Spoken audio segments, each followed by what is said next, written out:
Thank you so much for taking time to interview with us. May I ask you to introduce yourself? I'm Edward Zuckerberg, formerly dentist Edward Zuckerberg, now more of a dry finger dentist, although I still do some dentistry, actually, in the office of Dr. Needy Pine, occasionally.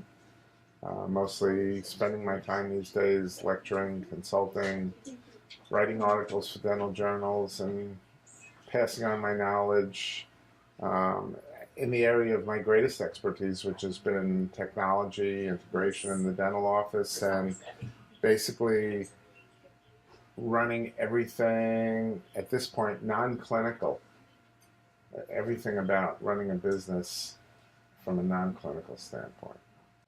That's wonderful. Akash, how about yourself? Sure, my name is Akash Pai. Right now, I'm actually have a startup in Dell devices. We're trying to bring out a cool new product, which hopefully people will hear soon. In my previous life, I've been in the software line, especially in online advertising, for a pretty long time. Working with various companies, mainly Microsoft and Intuit, in the Bay Area and in Seattle. Thank you so much. So, Dr. Zuckerberg, I had the opportunity to work with you for a couple of years almost now, and you were my mentor for smart stations that we created.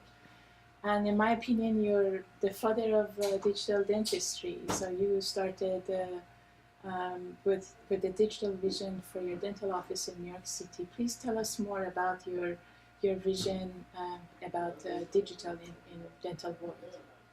Well, I just, always embraced technology and found it as a way to deliver improved care to patients and to have patients kind of be more trusting in the office, convinced that their dentists were on the cutting edge of the latest technology, and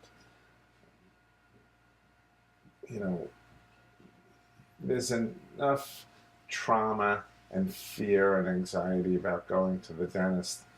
The one thing you want to take out of the equation is that your dentist is going to be competent and do a competent job.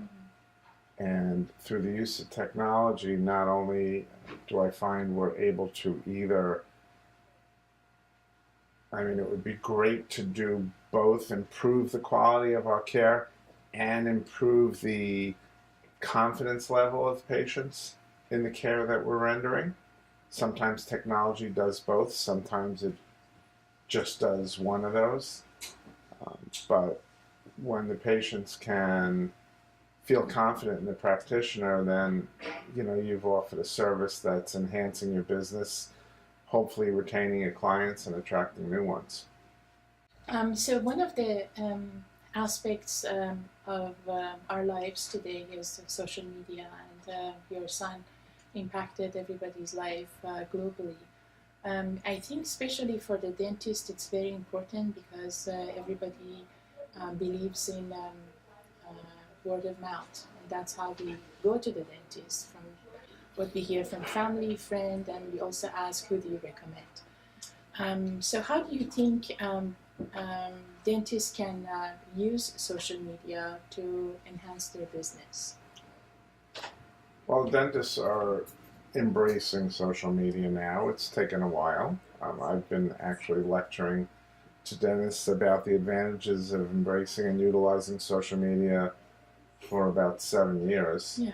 And in the beginning, it was like, do I need a page? Why? I had talked to them about the advantages of just having a page. Now everybody's got a Facebook page, like everybody has a website, and it's more of, how do I best utilize this tool? So you touched upon word of mouth recommendation, which was always the bread and butter of a quality-oriented dental practice. Satisfied patients recommend their friends and family, and the advantage is that the patient coming into the office has a certain trust factor, as opposed to a patient who came to the office maybe because they drove by and saw the sign and it was in a convenient neighborhood location, or maybe the dentist is on the insurance panel that, they have insurance through their covered job.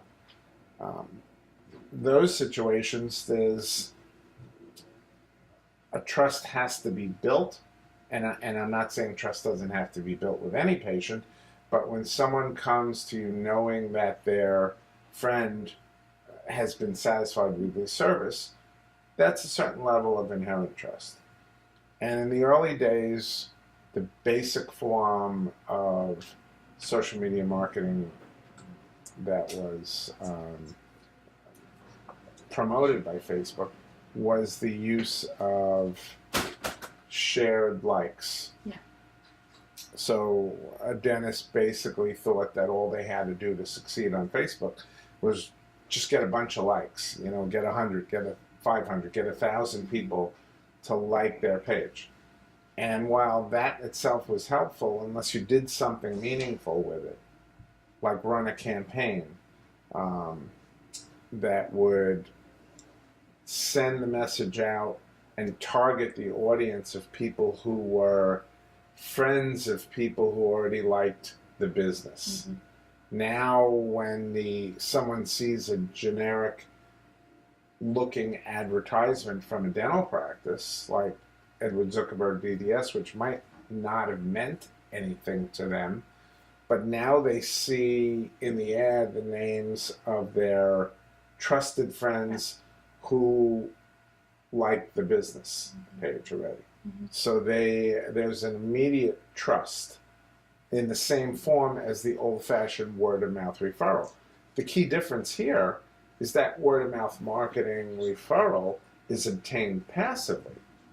All the person had to do was like your page, and now you can tap into their entire network of friends. Yeah. Whereas in the old days, you had to rely on your satisfied client being in the same location as someone who verbally expressed a need.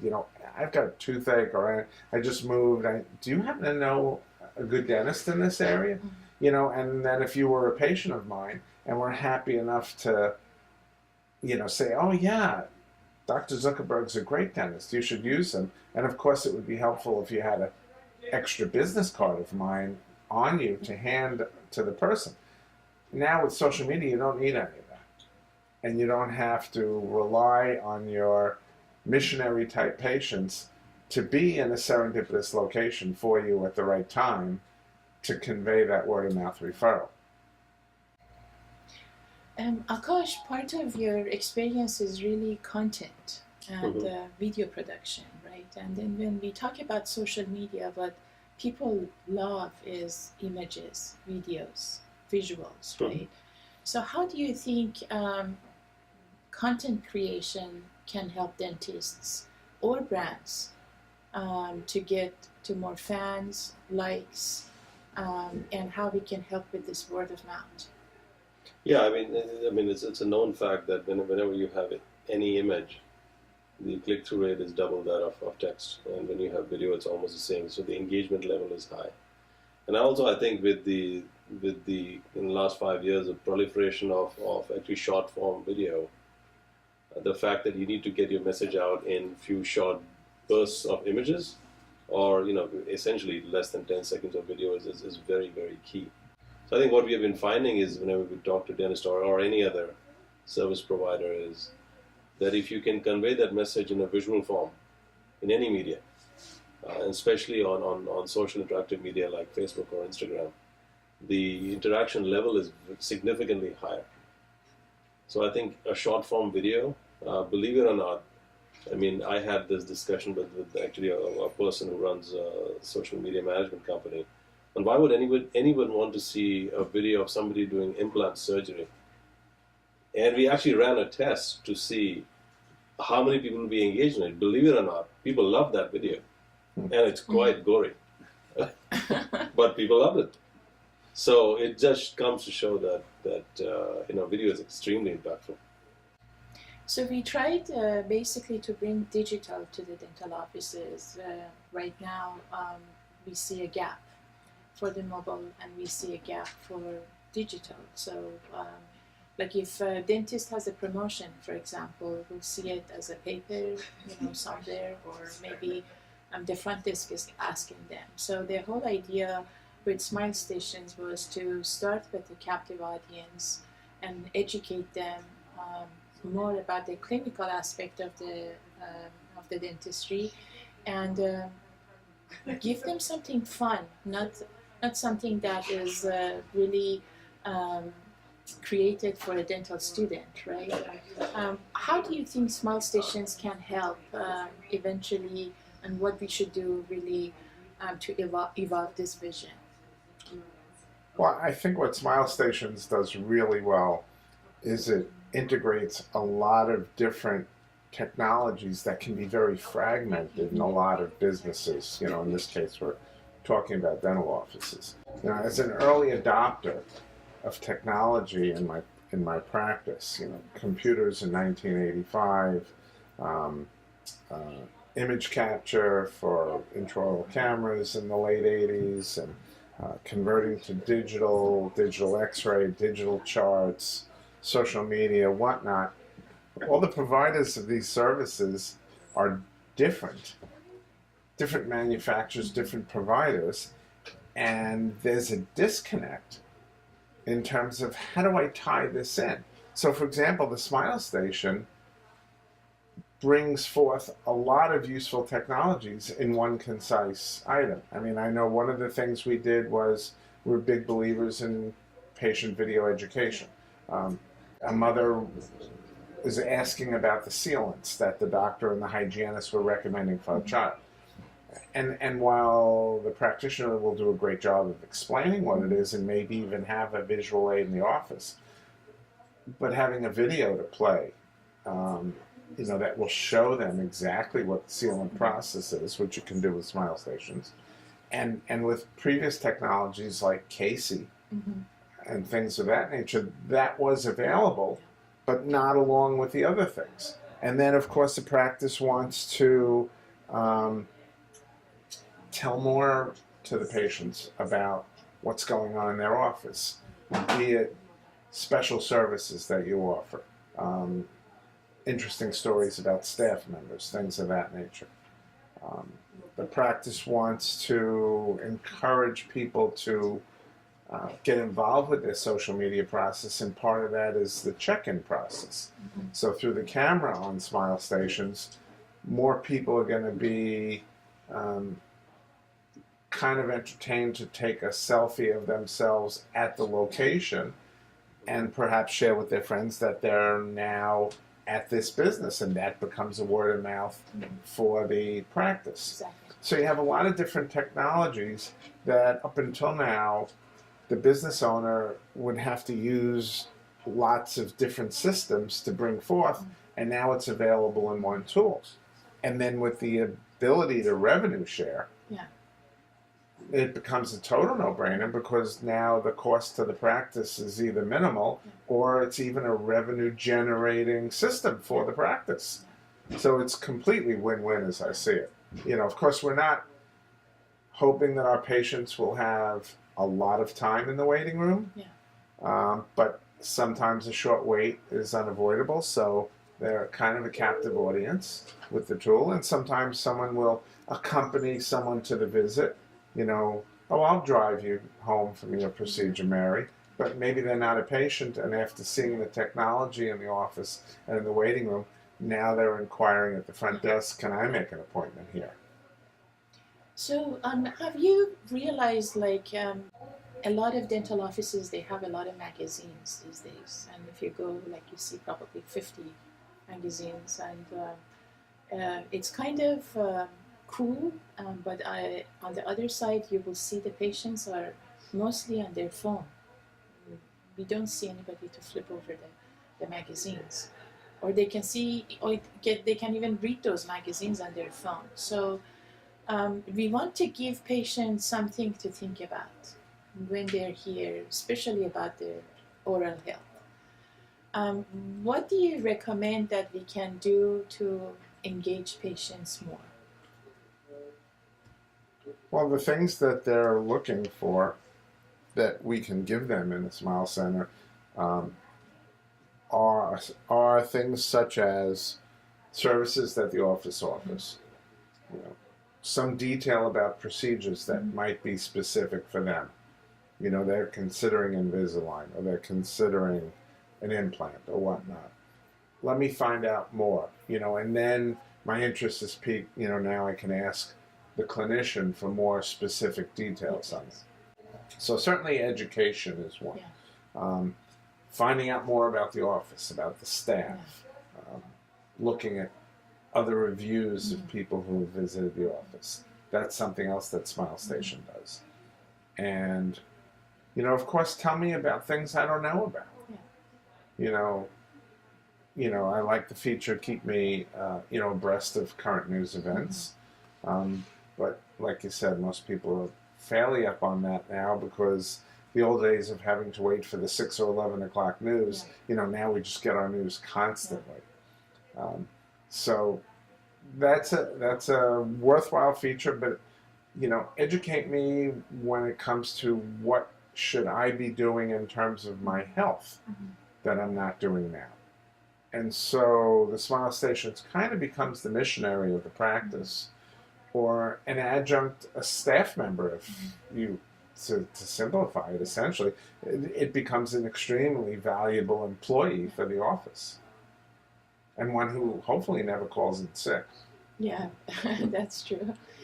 Akash, how do you see dental consumer products can benefit from Smile Stations? Because I, as a patient, let's say I go to Target, for example, and I see 10 different types of mouthwash, and they're out, and I'm looking at them. They have different colors, you know, they have different features, and I really can't stay in Target for 45 minutes to read about what's different between these. So, what do you think about Smile Station's feature for the brands, especially? Yeah, no, I think as Dr. Zuckerberg was saying, we have a captive audience, and the audience is in the mindset of looking at dental products because they're in the dental office, whether they are waiting or they're accompanying someone. So from a dental product brand perspective, it's an ideal channel, if you may, where they can essentially talk about a little bit of more education side on the product, whether it's, you know, Crest White Strips, or it's the Sonic Care or Oral-B or what have you. It's literally an ideal channel for them to advertise, significantly more than they do on broadcast TV. Because in broadcast TV now you have enormous amount of scattered audience, while over here you literally have somebody just looking at your screen with concentration. So I think it's a huge win for them, and in this sense, it's a pretty big market. Yeah, and as you mentioned before about the fact that people will tend to be on their phone or look for some sort of electronic device, as opposed to the old style method of, you know, picking up a magazine and leafing through ads.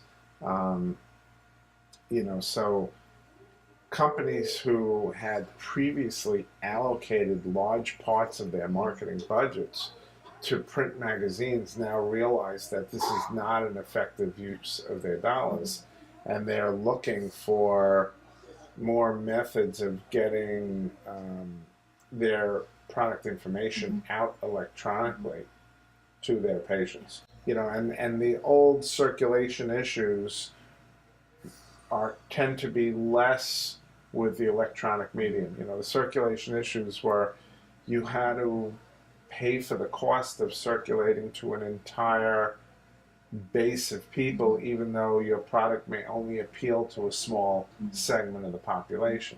So if I was running an ad in a newspaper, there's lots of people reading the newspaper, but what percentage of them are really looking for a dental office? So it doesn't become a cost-effective method for a dentist to advertise their practice. Yet when someone is in a medical/dental office for healthcare treatment, you know, you kind of have a captive audience that's, you know, going to be receptive to information about the service that they're in that location for. So it becomes a much more efficient delivery method for marketing messages. So one of the ideas is when patients are going out, they have access to their phones, obviously, and or when they're here, before the procedure is going to start, we can hand over iPads. So for that 10-15 minutes before the procedure is going to start, they can learn more about the frequently asked questions that they might have. So how do you think mobile and digital information can impact patients after they leave the dental office, and how we can help the dental office with improving the efficiency and productivity? Because most dental offices, they have limited resources, and it's kind of difficult to get into the calls and answer people's questions. Yeah, so I mean, that's obviously a big problem for offices is, you have a patient who's checking out, wants to pay, wants to make another appointment. You have a phone call coming in about someone who's really asking a very mundane question, and yet it's a disturbance to the active treatment of the person who's in the office physically. So the more you can provide that sort of mundane information in an electronic format without having to require a staff member intervening, the more your staff member is freed up for direct patient tasks, which is the most efficient utilization of their time. Yeah. So Akash, the generation that we realized in the past 2 years are very interested in the devices, kids, teens. And when we go to the pediatric offices, we hear from them, oh, this is iPhone 20, this is pretty cool. What do you have for me? And they take a look, they say, oh, this is our clinical education. So we're trying to figure out how we can get them more engaged with games, or even tables that they can touch with that and play with that. And a lot of people are asking me, why not a TV? Why are you so obsessed with touch? Because this is what we're bringing to the dental offices, and that's very unique as far as the touch screen goes, and people interact with that. What do you think about that? No, I mean as you are seeing that's my phone ringing. But as you're basically seeing that the interactivity is going significantly higher with the consumers, and if you see the engagement level in broadcast TV, that's going significantly down. And even when people are sitting in broadcast TV, all they're doing is they're picking up their phones and interacting along with it. So actually people are selling ads literally on the fact that which channel are you watching, and if they can detect those intent as you're on the phone. So interactivity is a given, that has to be there. Now you talked about an interesting idea whether you could have, instead of the form factors could change, whether it could be on a desk. I think those would be extremely high. Anything to do with gamification or things where people are actually putting in that information would be extremely helpful as well. So not only one way, it should be more of a two-way communication between the consumer and then the device. Thank you so much for your time. Thank you. A pleasure. Thank you.